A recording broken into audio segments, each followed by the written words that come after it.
So I've been driving most of my life, and of course all my adult life, and a lot of what I do now includes travel. So I travel many, many thousands of miles every year. I learned to drive, though, on a 1983 T-Bird, my dad's T-Coupe, in a church parking lot in Manchester, Tennessee. And I can, I can remember lurching around that parking lot trying to learn how to shift gears. Because I grew up on the road, and my dad was an evangelist, as I am. We both are. I sometimes joke that I grew up in a church parking lot. We would take our trailer, we'd hook up, and we would spend the week basically camped out in the church parking lot. It's not quite the way it was, but kind of. So I learned to change gears. You know, whether you know how to drive stick shift or not, and a lot of people do not these days, all of us need to know how to shift gears. It may be because you have you're getting older. It may be because the opportunities of your life change. It may be because the challenges of your life are different than what you had last year, which indeed they will be.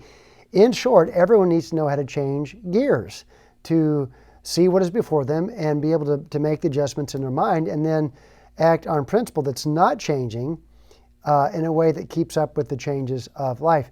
I was hiking with my family last August in Colorado, a fairly big mountain called Quandary. And I was really struggling with it last year. And I remember noticing, it just happened like in a moment, noticing that everybody on that mountain was younger than I am. And I'd never noticed it before. Now you could argue the kind of people that would be hiking, you know, a 14er are generally young and think they're in shape. But I noticed the same thing like in town, here in Murfreesboro, in shopping and so on. So my stage in life is changing as yours is every single day, and we need to know how to change gears. In Genesis chapter 23, we find Abraham and some major changes in his life and how they conspire together in one story over 2 chapters to illustrate a changing of gears in Abraham's life. What you have is Sarah, Abraham's wife, dying, and Rebekah, Isaac's wife, that is Isaac, the son of Abraham and Sarah, his wife, coming on the scene. There's a change of gears. So Genesis 23 verse 2 says, and Sarah died, and the Bible says she died in the land of Canaan. And it gives us her age. By the way, I think this is the only time in the Bible, I could be wrong, but I don't think so, the only time in the Bible where a lady's age is mentioned. But it's mentioned here. And Sarah died. Well, this was huge. The whole story has been Abraham and Sarah, Abraham and Sarah, Abraham and Sarah. But guess what? That can't go indefinitely. So Sarah dies, as Abraham would soon. At the end of this chapter, the Bible says that Abraham buried Sarah. And then straight away, the next chapter is about Abraham's preparing to find a wife for Isaac. And he says to his servant who's going to look for this wife, make sure that he does not, that Isaac does not move to her. We're not going back where we came from. We're not going to that land. God has given us a land of promise. We're moving forward. And so what this story illustrates is the need for every one of us today, and that is this need. Change gears, but never lose your sense of direction. Look, your age changes, your prospects change, your challenges change. Change gears, but do not lose your sense of direction. When Abraham was buying a place to bury, in which to bury Sarah, he says to the people from whom he bought the cave, I am a stranger and a sojourner with you. He realized, I don't belong to this world. There's this little dance that Abraham did with the man from whom he bought the place of burial. And essentially he says, I pray thee, give me a place to bury my dead. And the Ephron is his name. Ephron says, I pray you, just take it from me. I will not take of thee any money. And Abraham says, no, I pray thee, let me give you money for it. How much does it cost? And Ephron says, my Lord, hearken unto me. The land is worth 400 shekels of silver. What is that betwixt me and thee? Bury therein thy dead. So I won't take any money. I won't take any money. How much money would it cost? Well, it cost 100 shekels of silver, but 400 shekels of silver. But what is that among friends?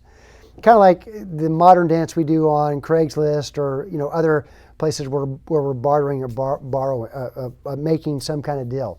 So Abraham, the only possession he had at this point in the land that God had promised him was a place in which he would be buried, and his family and his wife Sarah.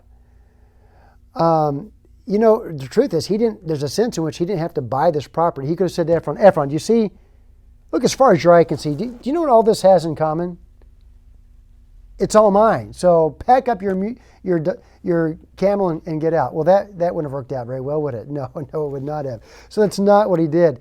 In Hebrews, you have really the most significant lesson of this story, and that is when Abraham says, I am a stranger. The Bible says, all these patriarchs, they all died in faith, not having received the promises, but having seen them afar off, and were persuaded of them, and embraced them, and confessed that they were strangers and pilgrims on the earth. And then the Bible says they were seeking a country, and truly, if they had been mindful of that country from whence they came out, they might have had opportunity to have returned to that country. When Abraham said, I'm a stranger, he wasn't saying, oh, I wish I could go back to the old country. No, God had promised him this new land. So when he said, I'm looking for a country, he wasn't saying, I want to go back where I came from. No. But now they desire a better country, that is, an heavenly. Wherefore God is not ashamed to be called their God, for he hath prepared for them a city.